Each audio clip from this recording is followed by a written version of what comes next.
Hello दोस्तों, welcome to my channel. तो आज हम बात करेंगे न्यू टाइप BL सीरीज मंदरे के एपिसोड 6 के बारे में। अगर आज के एपिसोड की बात करें तो आज का एपिसोड बहुत ही ज़्यादा इमोशनल और बहुत ही क्यूट भी होने वाला है। तो चलिए इस एपिसोड की शुरुआत करते हैं। अगर आप मेरे चैनल पर नए हैं तो प्लीज़ सब्सक्राइब ज़रूर कीजिएगा। एपिसोड की शुरुआत में दिखाया जाता है कि स्टार जंप बोलता है कि डॉक्टर नोंग अपने गांव वापस पहुंच गए हैं। ये सुनकर वी कहता है इसमें सब मेरी ही गलती है। शुरुआत में मेरे अंदर इतनी हिम्मत नहीं थी कि मैं डॉक्टर नोंग को बता पाऊं कि पिताजी का क्या है डिसीजन। और तभी निंग बोलती है जाकर वापस लेकर आओ। वी कहता है मैं नहीं जाऊंगा और वो वापस नहीं आ पाएंगे। और तभी निंग बोलती है क्या तुम इतनी आसानी से हार मानोगे। और तभी वी कहता है जब तुम देखोगे ना तो मैं डॉक्टर नोंग की आंखों में आंखें भी नहीं मिला पा रहा था। दिखाया जाता है कि जब डॉक्टर नोंग ऑफिस से निकलने लगते हैं तो वे उनका हाथ पकड़ के रोकता है, पर डॉक्टर नोंग उसे एक आंखें दिखा देते हैं। वे कहता है सच बताओ तो मेरे अंदर इतनी हिम्मत नहीं है। और वो मालूम है वो बहुत ज्यादा गुस्सा है क्योंकि उनकी पॉलिसीज को नहीं माना जा रहा है। और तभी वे बोल देता है कि शुरुआत में मुझे नहीं पता था, आज मुझे तुम्हारे साथ ही पता चला कि पिताजी तुम्हें सिर्फ एक मंत्री बनाना चाहते हैं और असल में वो तुम्हारी पॉलिसीज को फॉलो नहीं करेंगे। तो नोंग कहता है क्या तुम्हें सच में नहीं पता था। वे कहता है नहीं। और तभी दिखाया जाता है कि स्टार निंग कहती है कि मुझे लगता है कि तुम ही एक लौते इंसान हो जो डॉक्टर नोंग को वापस ला सकते हो। वी कहता है मेरे अंदर अब इतनी हिम्मत नहीं है। और तभी निंग कहती है अपने ईगो को थोड़ा कम करके जाकर लेकर आओ, कोई ना कोई ट्रिक लगाकर डॉक्टर नोंग को वापस लेकर आओ। पर जम कहता है मुझे तो समझ नहीं आ रहा है कि तुम लोग पॉलिटिक्स को क्यों इतना ज्यादा अपने दिमाग पर हावी कर चुके हो। क्या तुम पॉलिटिक्स को छोड़कर एक अच्छे इंसान की तरह अगर कोई इंसान कोई गलती करता है तो वो माफी मांगता है। मुझे लगता है अगर भी तुमसे कोई गलती हुई है तो तुम माफी मांगो। तो निंग कहती है कि मुझे लगता है ये डिसीजन सही है। दूसरी तरफ सुन अपने डैड के पास जाता है और उसके डैड कहते हैं तुम ये सब क्या कर रहे हो। तभी सुन के डैड कहते हैं तुम ये सब क्या कर रहे हो। ये सुनकर सुन कहता है मुझे नहीं लगता कि कोई प्रॉब्लम है। और तभी सुन के डैड कहते हैं अपने असिस्टेंट जॉन से कि तुरंत वी के डैड के पास फोन लगाओ और हाँ आगे का चीज मैं ख्याल रखूंगा। आज के बाद चौमी हमारे पार्टी का लीडर होगा, तुम्हें ये सब बनने की कोई जरूरत नहीं है। और तभी सुन कहता है डैड मैं ये सब कर रहा हूँ, मैं हर कुछ संभाल रहा हूँ। सुन के डैड कहते हैं तुम्हें लगता है कि तुम उसे संभाल रहे हो, पर वी के डैड असल में बहुत ही ज्यादा स्मार्ट है, तुम उसे नहीं समझते हो। और तभी सुन कहता है हम लोगों की डील हो चुकी है और हाँ आग पता है निथियम के पास एक ऐसा सबूत है, अगर वो आ गया तो आप जेल में चले जाओगे। और मेरे पास दो ऑप्शन है, एक ऑप्शन है कि आप आराम से जिंदगी यहाँ पर जिए और आपसे कोई नहीं पड़ी, आप एक बुद्ध की जिंदगी जिए। और दूसरा ऑप्शन है कि आप हर लोगों की तरह जेल में जाए। ये सुनकर उसके डैड काफी गुस्सा हो जाते हैं। दूसरी तरफ दिखाया नोंग अपने गाँव में आए हैं, वो कुछ भी नहीं बोल रहे हैं। डॉक्टर नोंग के पिताजी अपनी बेटी को एक्सरसाइज करवाते रहते हैं, तभी वो गिर जाते हैं। और तभी नोंग के डैड कहते हैं देखो ना बेटी तुम्हारा भाई जब से शहर से आया है वो कुछ बोल नहीं रहा है, मुझे लगता है कि कुछ तो इसको बात सह गई है। वैसे क्या है बात। डॉक्टर नोंग रोने लगते हैं अपनी बहन को देखकर और क्या माफ कर दो निंग, मैंने तुमसे जो प्रॉमिस किया था उसे वो नहीं निभा पाऊंगा। मैं मिनिस्टर तो बन रहा हूँ पर मेरी पॉलिसीज को वो नहीं अपना रहे हैं, मुझे ये बहुत बुरा लगा।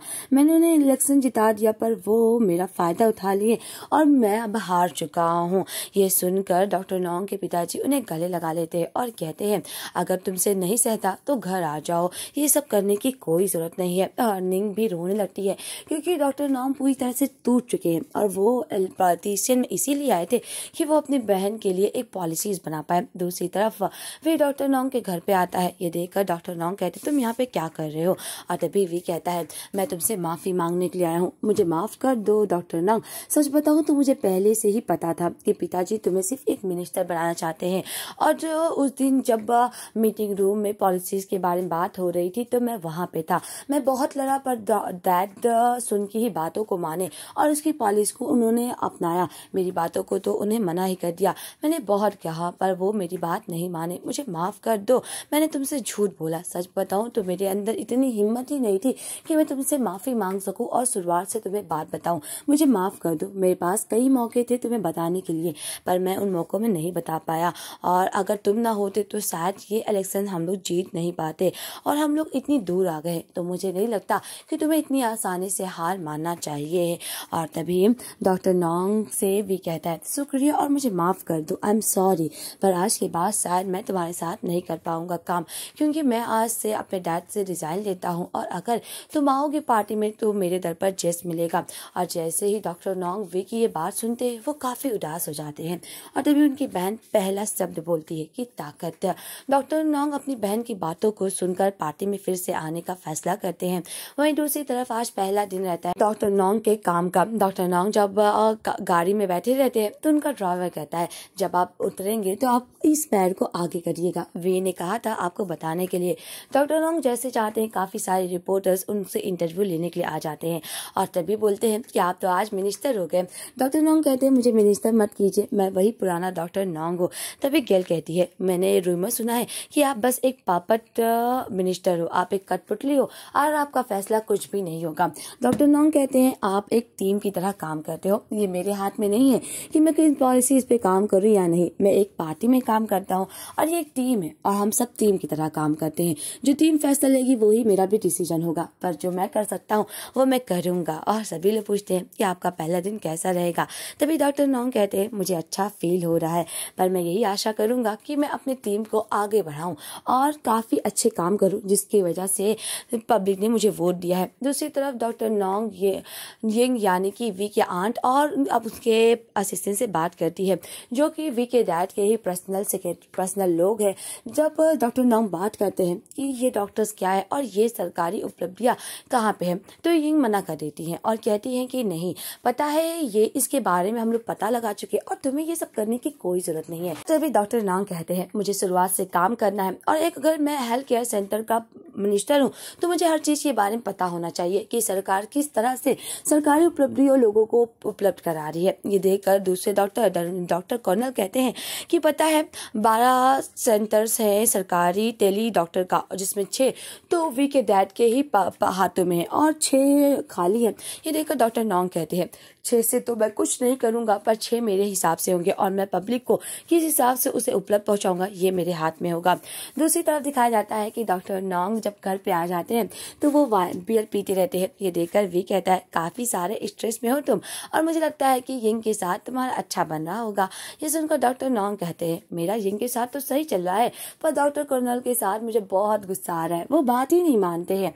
और तभी वी कहता है, मुझे लगता है कि अब तो ये काम काफ़ी आसान नहीं रहा। डॉक्टर नोंग कहते हैं, हाँ काम आसान तो नहीं रहा, पता है ऐसा लग रहा है कि 6 जो डॉक्टर बचे उन्हें मुझे काम करना होगा, उन्हें कहीं कहीं लगाना होगा, और इसीलिए मुझे काफ़ी सारे प्रॉब्लम्स भी आएंगे। और तभी वी कहता है, ये बड़ी प्रॉब्लम नहीं है, अगर तुम्हें जो नहीं पसंद है उसे अपने काम हिसाब से करो। तभी डॉक्टर नोंग कहते हैं, ओह मुझे क्या कम समझ रहे हो, मैं कर लूँगा, मैं जानता हूँ, पर इन सबको करने में मुझे बहुत ज़्यादा गुस्सा आता है। और तभी वी कहता है, ऐसा लग रहा है कि तुम्हें अब काम में मजा आ रहा है। और तभी डॉक्टर नोंग कहते हैं, पता है तुम कुछ चीजों को नहीं बदल सकते हो, और जो नहीं बदल सकते हो उसी हिसाब से आपको काम करना होगा, और ये बहुत बड़ी प्रॉब्लम है। और तभी वी कहता है, फिर तो तुम मुझे एक डिनर पे तो लेकर ही चलोगे।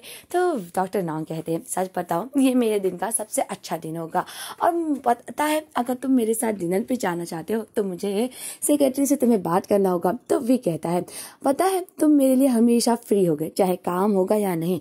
तभी डॉक्टर नोंग कहते, ओ ऐसी बात है, पर मैं अब तो मिनिस्टर हो चुका हूँ। वी कहता, ओ इतनी बड़ी बात तो नहीं है, तुम मेरे साथ एक डिनर पे तो चल ही सकते हो। और तभी डॉक्टर नोंग और वी मुस्कुराने लगते हैं। और तभी डॉक्टर नोंग कहते हैं, पता है वहाँ पर बकवास सीधी और बस आर्गूमेंट ही करना होता है, क्योंकि कोई भी बात आपकी नहीं माना जाता है, सब पहले से ही डिसाइड है, और बस मैं एक कठपुतली की तरह तो काम नहीं कर सकता हूँ ना। और पता है टाइटल्स तो मिट जाते हैं पर लेजेंड्स हमेशा काम करते हैं। वी कहता है कि हिम्मत मत हारना, और डॉक्टर नोंग काफी काम करते हैं, और ऐसा करते करते 1 साल बीत जाता है।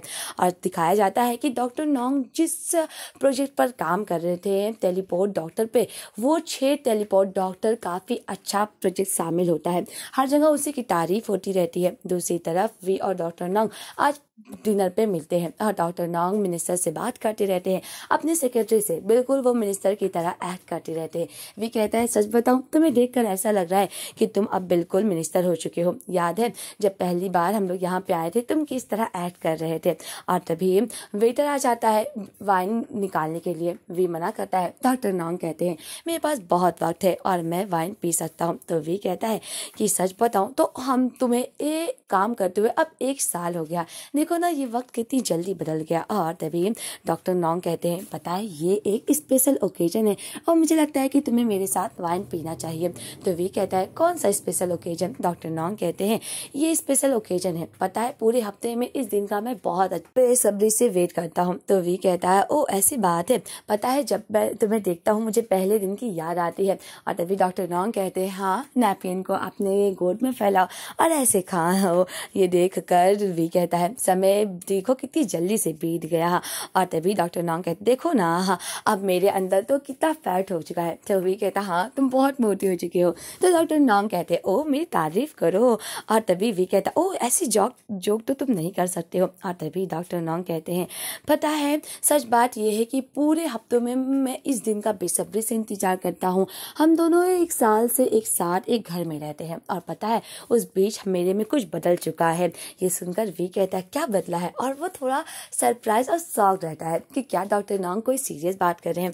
तभी डॉक्टर नॉन्ग अपना हाथ वी के हाथों के पास बढ़ाते हैं और तभी वी को उसके डैड का फोन आ जाता है। डॉक्टर नॉन्ग अपनी दिल की बात फिर भी नहीं काम कर पाते हैं। दूसरी तरफ वी अपने डैड से बात करता रहता है। डॉक्टर नॉन्ग अपने काम पे वापस लौटते हैं तो उनका दोस्त यानी कि नैट बताता है कि पता है काफी सारी प्रॉब्लम हो रही और हम लोगों को जोम के साथ फिर से नेगोशिएशन करना होगा।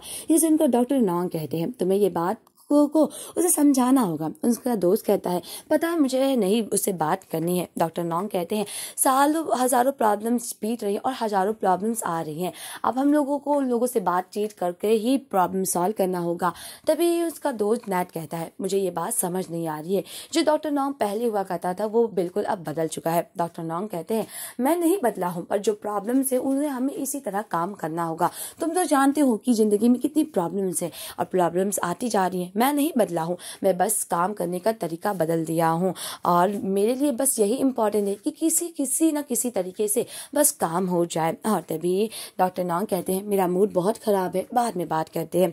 दूसरी तरफ आज वी का बर्थडे रहता है। उसके डैड वी को एक बर्थडे गिफ्ट देते हैं जो कि कफलिंग्स रहता है और कहते हैं बेटा ये तुम्हारा बर्थडे गिफ्ट है, पता है मैंने तुम्हें इसलिए आज बुलाया है क्योंकि शुरुआत में हम लोगों से सुन ने जो भी मांगा हम लोगों ने उसे दे दिया, पर अब लगता है कि जो अपने पिता को ही जेल भिजा सकता है वो कुछ भी कर सकता है। इसलिए मैंने एक फैसला लिया है, कि हम लोग सुन को कंट्रोल करने की कोशिश करेंगे। और डॉक्टर नॉन्ग जो पॉलिसीज कर रहे हैं वो काफ़ी अच्छा और पार्टीज के लिए काफ़ी अच्छी साबित हो रही है। इसीलिए मुझे लगता है कि डॉक्टर नॉन्ग की जो पॉलिसीज है उसे हमें आगे बढ़ाना चाहिए और उनको सुन के भी इलाके में जाकर ये सब करना होगा। तो वे कहता है ये तो तभी मुमकिन है ना जब सुन हम लोगों को जितना करने देगा।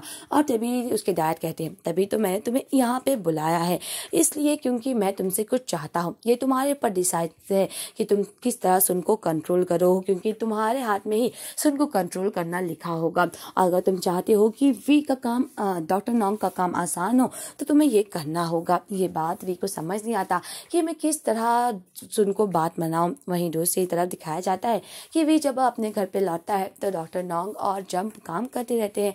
तो डॉक्टर नॉन्ग को देखकर वी कहता है ओह बहुत से काम फिर आ गए। और तभी जंप कहता है पता है प्रिंटर मशीन खराब हो गई है, इसी वजह से काम और बढ़ता जा रहा है और पुरानी प्रॉब्लम सॉल्व नहीं होती, नई प्रॉब्लम सॉल्व हो जाती है। डॉक्टर नॉन्ग अपने जंप को इशारा करते कि बस करो काम तो आते ही रहेंगे।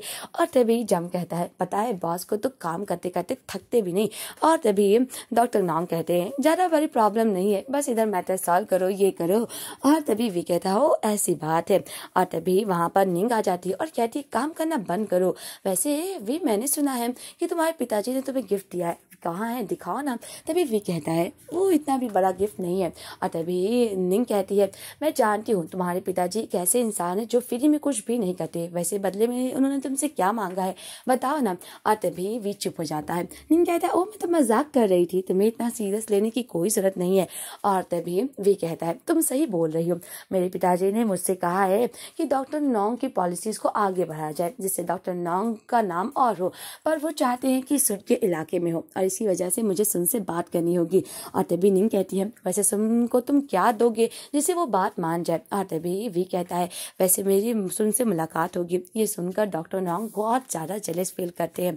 दूसरी तरफ दिखाया जाता है कि वी और डॉक्टर नॉन्ग एक कॉलेज में अपनी पॉलिसीज को बताने जाते हैं और वहाँ पर एक लड़की रहती है, इनके सिप पेज की ओनर रहती है और कहती है वी मिस्टर वी मैं जानती हूँ कि आप ही मिस्टर क्रुशॉन्ट है। ये देखकर डॉक्टर नॉन्ग कहते हैं ये कौन सी बात है। तो वी उस लड़की को इशारा कर देता है और वो लड़की कहती है ओ अच्छा है, मैं भी कुछ नहीं बताऊंगी, नहीं कोई सुन लेगा। और तभी डॉक्टर नॉन्ग कहते ओ बताओ ना, मुझे भी जानना है कि मिस्टर क्रुशॉन्ट कौन है। और तभी वो लड़की वहां से चली जाती है।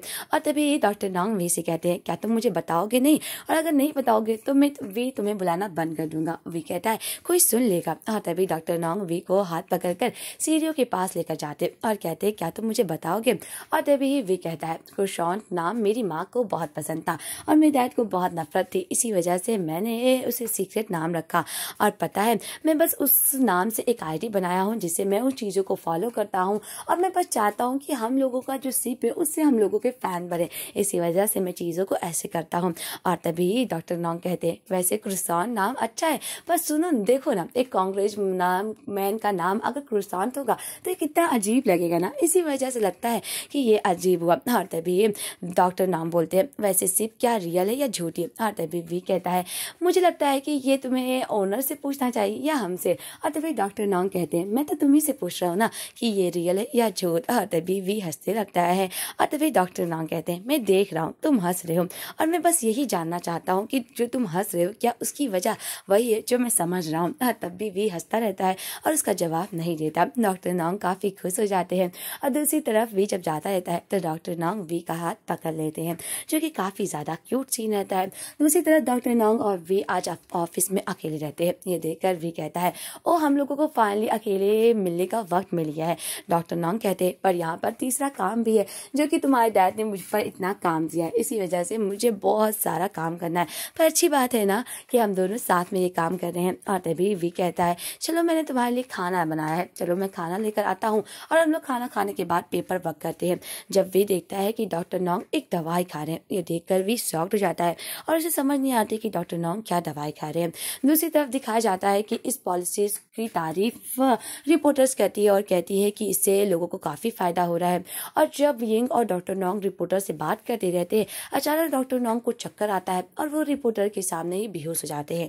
दूसरी तरफ डॉक्टर नॉन्ग जब हॉस्पिटल में एडमिट होते हैं तो वी पूछता है कि ये किस वजह से हुआ है। डॉक्टर नॉन्ग कहते हैं मैं 20 सालों से इस ड्रग्स का यूज कर रहा हूँ। ये सुनकर वी कहता है कि क्या ये दवाई है या तुम सच में इसका नशा करते हो। डॉक्टर नॉन्ग कहते हैं जब मुझसे वो केस हुआ था तो इसी वजह से मैं फिजियोथेरेपिस्ट से इस दवाई को लिया था, पर ये थाईलैंड में बैन है।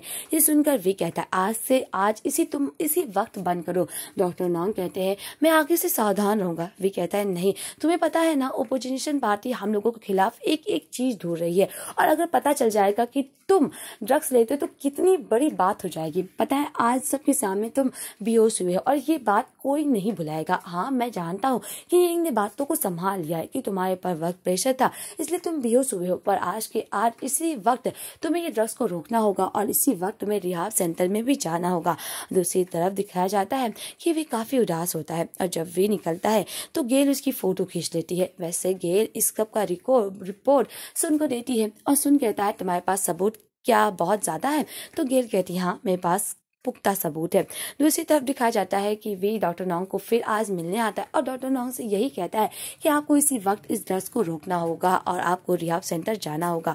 तभी वहां पर निंग आ जाती है और कहती है पता है मुझे लगता है कि तुम लोगों को ये रिपोर्ट देखने की जरूरत है। और इस रिपोर्ट गेल की रिपोर्ट रहती है। इस तरह वो लोग एक पार्टी के घर पे जाते हैं जहाँ पे उन्हें काफी ड्रग्स मिला है और डॉक्टर नॉन्ग के घर पे भी वो गए हैं और उन्हें भी काफी सारी दवाई मिली है। ये बात सुनकर वी बहुत परेशान हो जाता है कि अब क्या करें, क्या हम लोगों को प्रेस कॉन्फ्रेंस में ये मानना होगा कि डॉक्टर नॉन्ग उस ड्रग्स को लेते हैं। और तभी वी कहता है अगर जो भी डिसीजन होगा क्या आप उस डॉक्टर नॉन्ग उसे सह लेंगे। डॉक्टर नॉन्ग कहते हैं हाँ मैं सह लूंगा।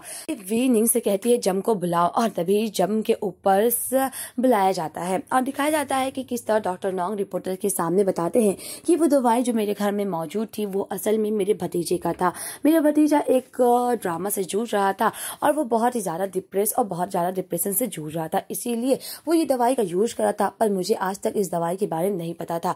तो गिल कहती आप एक ही घर में रहते थे और आपको ये पता नहीं था? तो डॉक्टर नोंग कहते हाँ मुझे नहीं पता था, और वी सारा इल्जाम जम के ऊपर लगा देती है। दूसरी तरफ दिखाया जाता है कि जम के बेल कराने के लिए वी काफी प्रयास करता है, पर यही रहता है कि जब तक ये मैटर सॉल्व नहीं होता कि वी जम को नहीं निकाला जाएगा। दूसरी तरफ डॉक्टर नोंग जम से मिलने के लिए आते और कहते हैं मुझे माफ कर दो, और तभी जम कहता है यहाँ पे एक अच्छा बेड है और मुझे कोई मार नहीं रहा है, मुझे कोई पनिशमेंट नहीं कर रहा है, और ये VIP सेल है, मुझे कोई परेशान नहीं कर रहा है।